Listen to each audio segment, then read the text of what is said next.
Hey everyone, this is Mark from the Lantern Cast. I want to do a comparison of the three Parallax figures, full-scale Parallax figures we've gotten so far, which would be this Gold Label McFarlane Hal, the DC Rebirth, Green Lantern Rebirth, Hal Jordan Parallax from Green Lantern Rebirth, and last certainly but not least, actually of course technically first, the Total Justice Parallax, another Emerald Twilight Parallax, which is exactly what the McFarlane Parallax claims to be, but clearly by costume design and other things is really not a true Emerald Twilight version. But I want to look at these figures and judge them on their own merit and then compare them. Obviously, the first thing you have to deal with right off the bat, if you want to have even any kind of comparison between these figures, is you have to do some customization on on the McFarlane Parallax. You have to paint his hair. His hair comes like a light black, not even a full dark black, and he's got a little bit of gray in the back of his head when he comes, but you have to paint it. There's just no ifs, ands, or buts around it to make it look like a somewhat an acceptable version of Parallax. You have to, absolutely have to, give him brown hair and then give him the temples. You can use dark brown, you can use light brown. Doesn't necessarily matter really what you do, but it helps clearly, because just by fixing the hair, this figure becomes a lot more palatable, I guess I would say.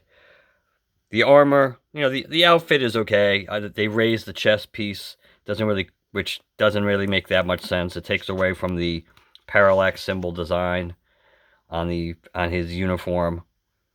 The color scheme's not bad. The armor's not bad. A little dull green. It would be better if it was a brighter green.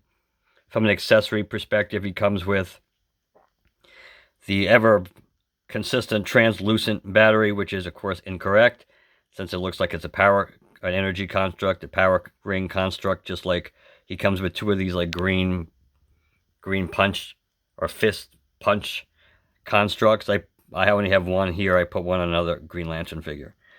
But again, the power battery looks like a construct. Incorrect, but for what it's worth, it's not the only time we've ever dealt with this, because of the fact that I was looking at I think the original Kyle Rayner figure, the DC Direct Kyle Rayner figure, and that comes with a translucent power battery too. So we go to this guy. We go to the Green Lantern Rebirth Parallax, which is a really good sculpt, actually. He fails on the accessory scale, that's for sure, because he comes with absolutely nothing. Doesn't come with a power battery, doesn't come with anything. He does win on the cape department, hands down, because he's the only one of these three figures that actually has any kind of detail on the cape, which is a key part. Well, arguably, it's a key part, but it's certainly a major part of the Parallax costume design. So to not have the symbols and the white and everything on the back is a fail. This guy doesn't stand very well, because he's been through the wars. I've had to glue his pauldron and had to glue one of the joints on his feet. This one, actually, just so he potentially stands up. It is one of the best. It's certainly one of the best Hal Jordans we've gotten, I think, overall since the post-Rebirth. But it certainly is a better overall sculpt than this one, and the costume is much more like even the green, as you can see. Even the green pops a lot more.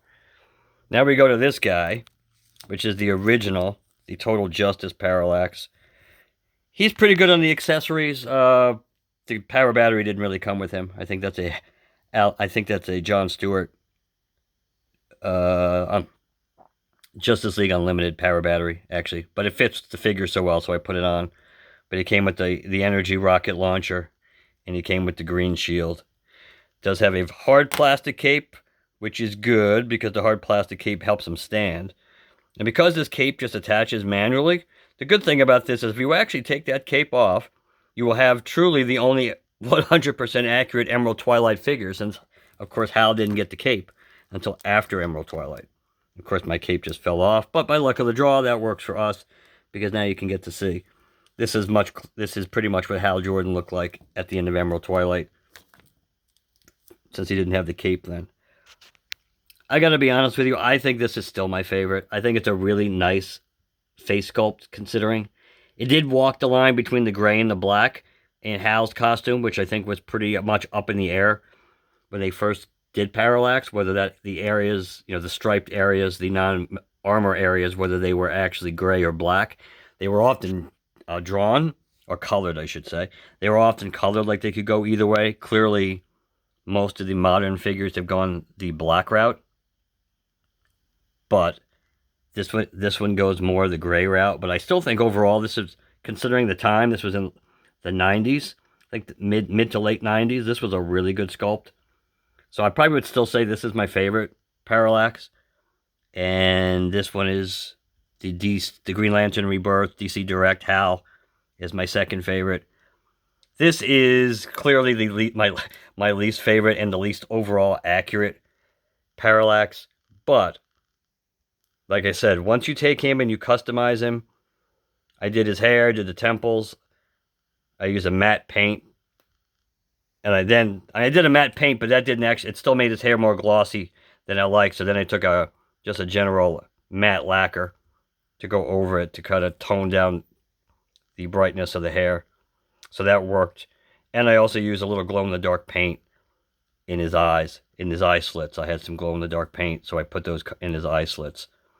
And it does work. I tested it out. It works actually pretty well.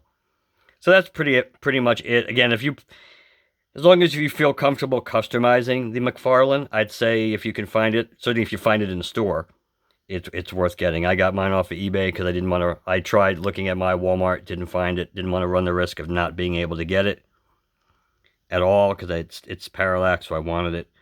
But like I said, overall, if you customize it and make some changes to it, it can certainly be an acceptable addition to your collection. If you don't touch it up and you're just going to leave it in the box, I don't think this figure will work because the head sculpt is so unparallax or Hal Jordan-like. It does make it difficult to overlook that. So that's it for tonight. This is Mark from the Lantern Cast, and we will talk again soon.